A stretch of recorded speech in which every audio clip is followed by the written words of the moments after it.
Well, here we are with the Interceptor. Is it any good? Well, this is never going to be a machine for everybody. It's not everything to every man, you know. The same with any bike, really. It's very shiny with its new engine. But let's have a sit on it. The first thing you notice when you sit on it is it's like sitting on a 5-bar gate. You're not part of that gate, you're just sitting on the top of it. That may be something to do with the seat. The seat is feels comfortable at the moment, but I can assure you after you've done a few miles with it, it's not comfortable, so that's something you can change. The layout's quite nice on it. Clocks are easy to see. They do tend to mist up. If you've left it out in the rain or something and dried it off and then gone out for a ride on it, you'll find that the clocks will mist up, but it does clear. The riding position, my knees are slightly bent. I don't know if you can see.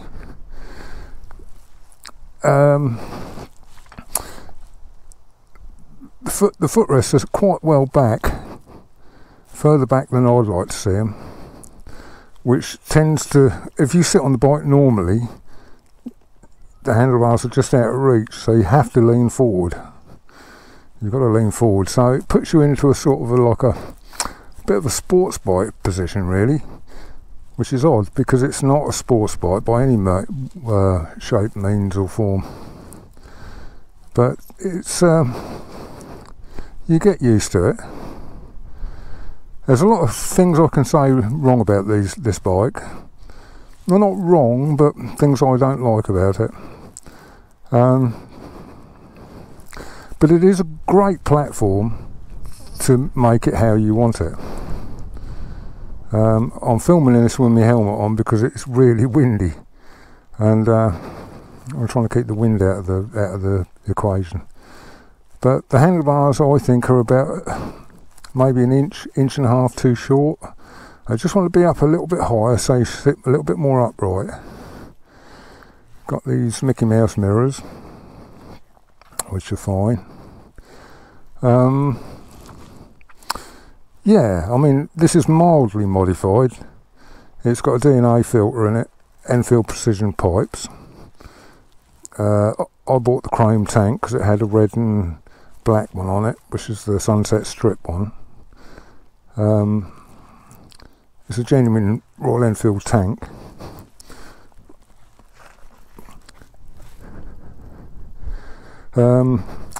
Since I got the bike back with its new engine,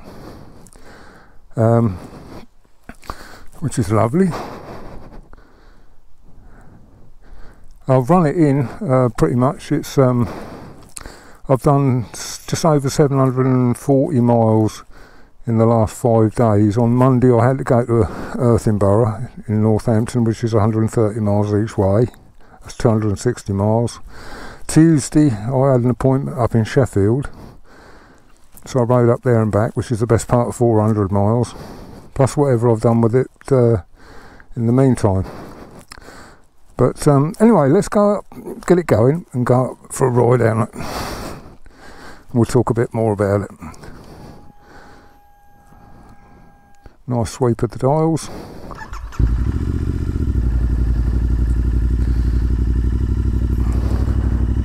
I'll see you out on the road.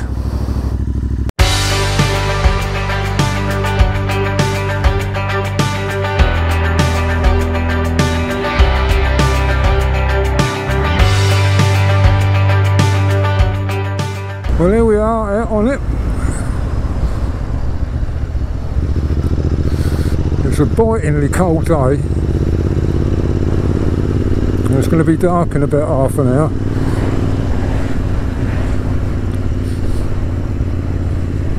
And it's stupidly windy as well, so Hopefully the wind won't destroy all the audio, but we'll do what we can.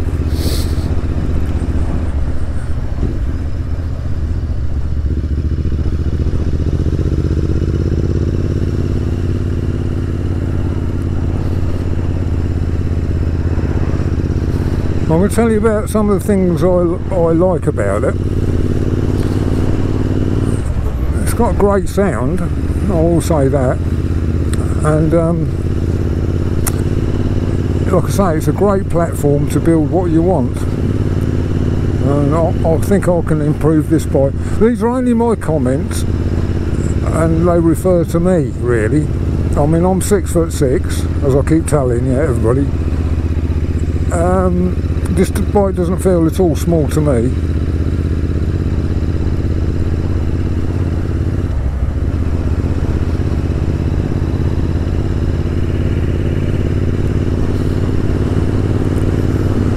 Now the handling, what's it handle like? The bike handles well. You know, you can tell the bike handles well. But one of the things that spoil it completely is the tyres. They're them Seat tyres, and to be quite honest with you, they're not a lot of good.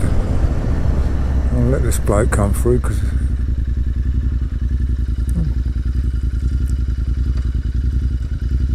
this is all picking the kids up from school here.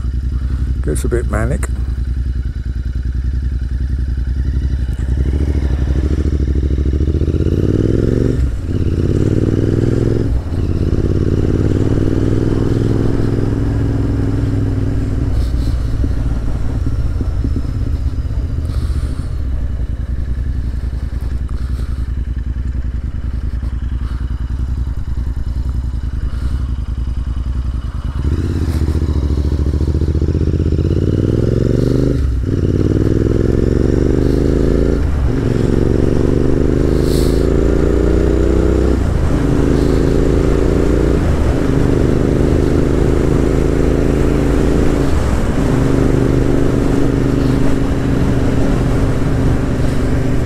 I said in one of my other videos that I thought this needed a gear indicator because of the 6-speed box,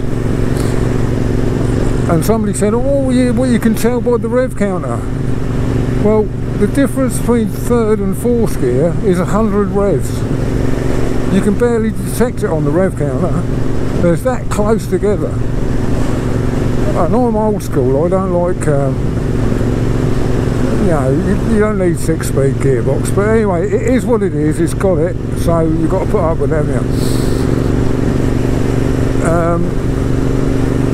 I'm starting to get into things I don't like about it, aren't I?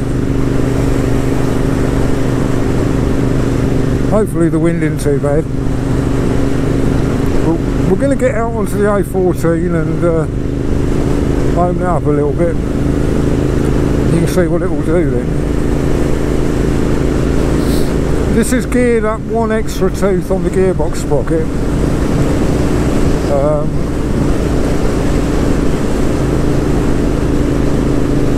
What was I talking about? I was talking about tyres, wasn't I? Yeah, Seat tyres.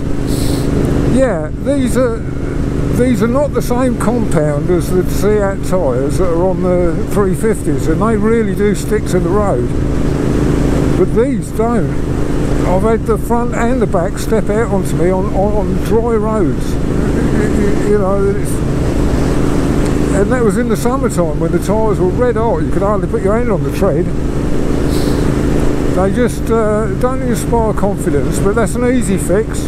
Just put some new tyres. I'll just wear these ones out. I'll go steady with it, and then we'll get rid of them. I don't know how busy the A14 is going to be. It's probably fairly busy, I would have thought.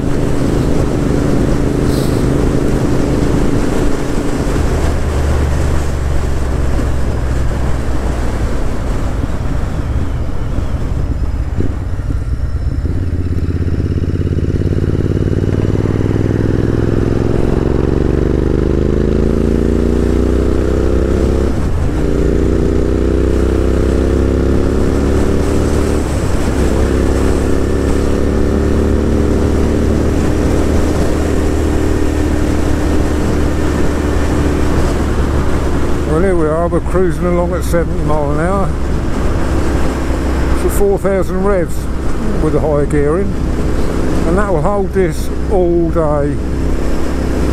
I mean, now I've done over 700 miles with it, I can do up to 6,000 revs according to the book, which is plenty fast enough, isn't it?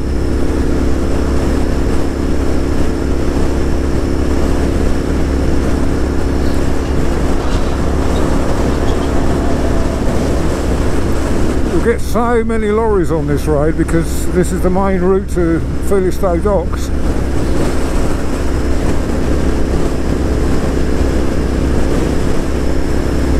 But like I say, you know, I went up to Sheffield the other day, which was best part of 200 miles each way at this speed, 75, 70, 80 mile an hour.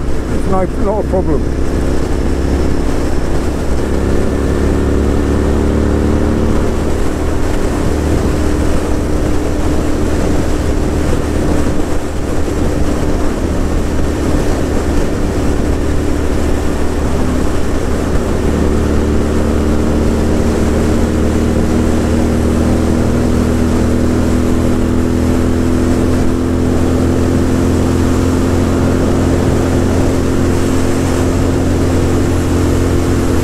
Up to a little bit higher than the national speed limit.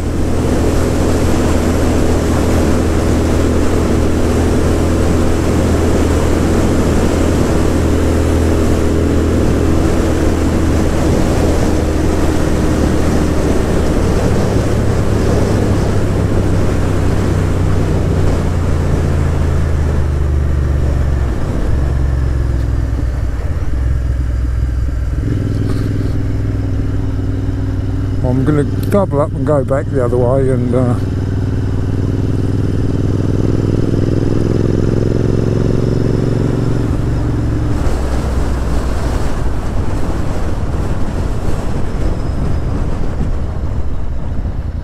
it can get a bit busy down here.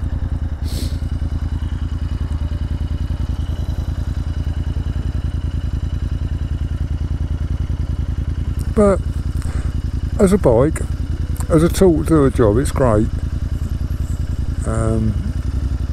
I've had my problems with it, as you know. Some of you might know, but I'll leave a link in the description for the video where you can find out exactly what it did do.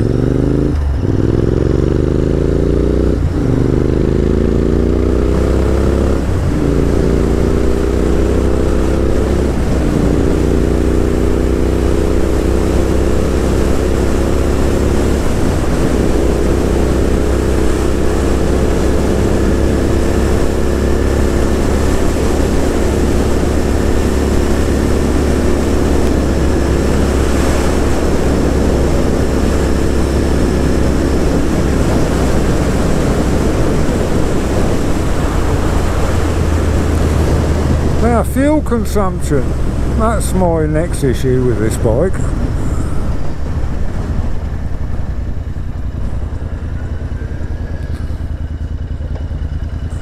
When I did that run up to Sheffield, it averaged 38 miles to the gallon.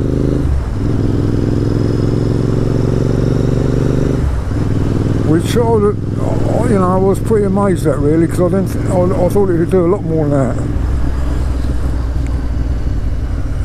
But that's at the upper end of its scale, I suppose. But when I was first running it in, I was getting nearly 50.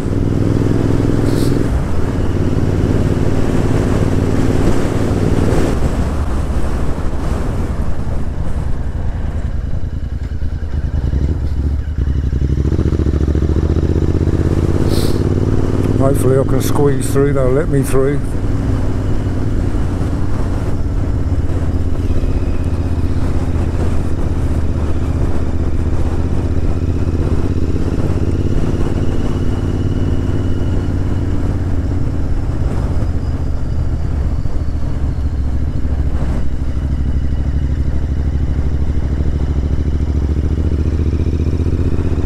Yeah, I think, you know, basically it is a good bike. It is a good bike. you can make it better. You can, you can change it to what you want. There's no limits to what you can do. It's almost built into the bike that you can modify it,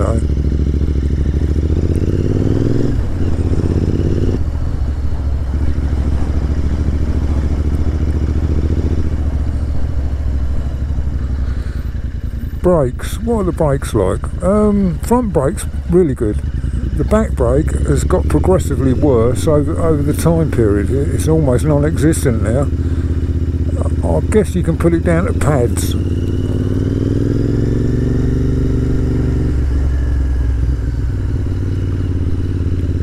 Mud all over the road.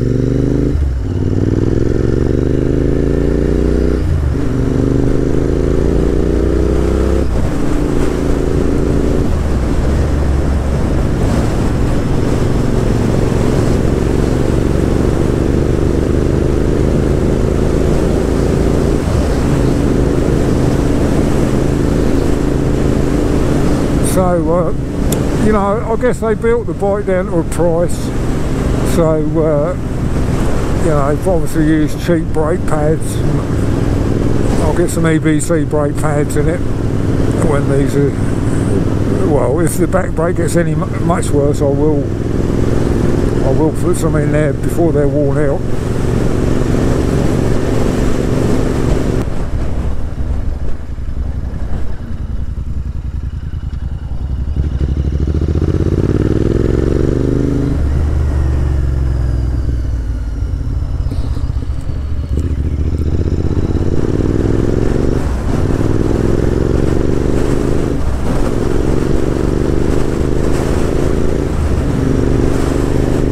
Yeah, I think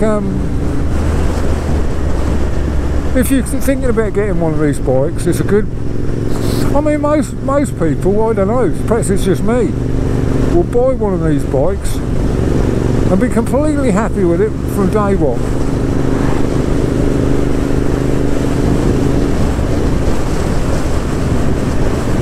Keep going for that 7th gear.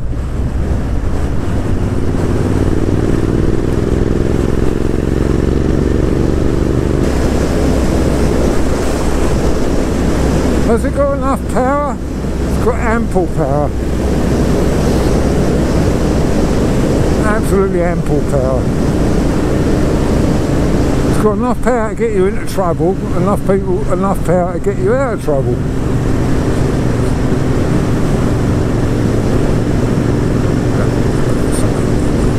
And it's just as much at home bimbling around the back roads as it is on the motorways. It will do everything, absolutely everything.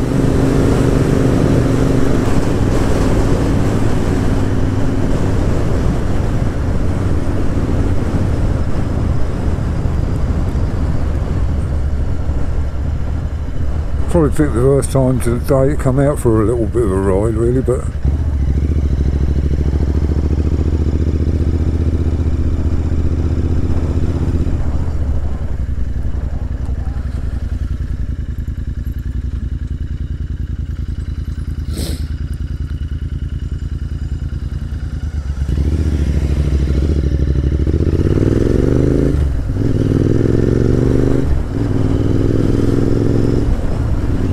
almost change gear 2 at a time really with this. But I mean, like, you go down to 2,000 revs with it, 30 mile an hour.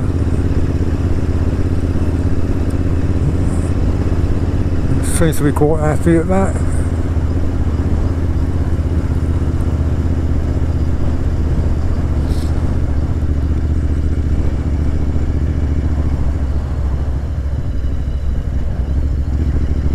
So yeah, if you're thinking about getting one of these, I don't think you can go far wrong. Is it worth the money? Yes, I'd say so, definitely. And like I say, I've had my issues with this bike, and they seem to be all over now, so... Oh dear. Unpredictable drivers, don't you love them?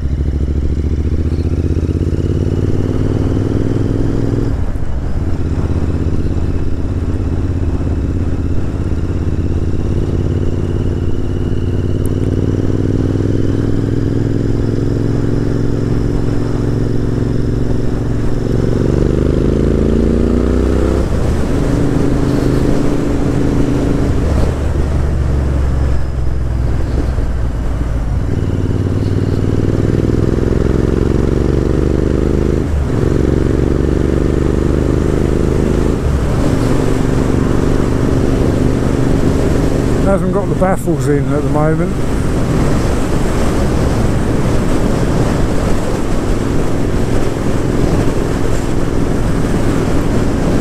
Anyway, I think I've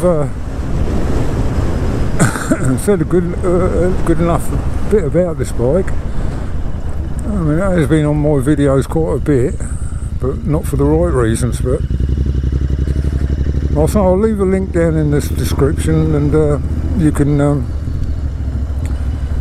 find out exactly what went wrong with this bike. So I'm going to cut you off here, and I'll catch you on the next one. If you like it, give us a like on this, and you can subscribe as well if you like. Don't cost nothing, and then you'll be notified of anything more madness that I put on. Anyway, thanks very much, and I'll catch you later on the next one. Bye bye.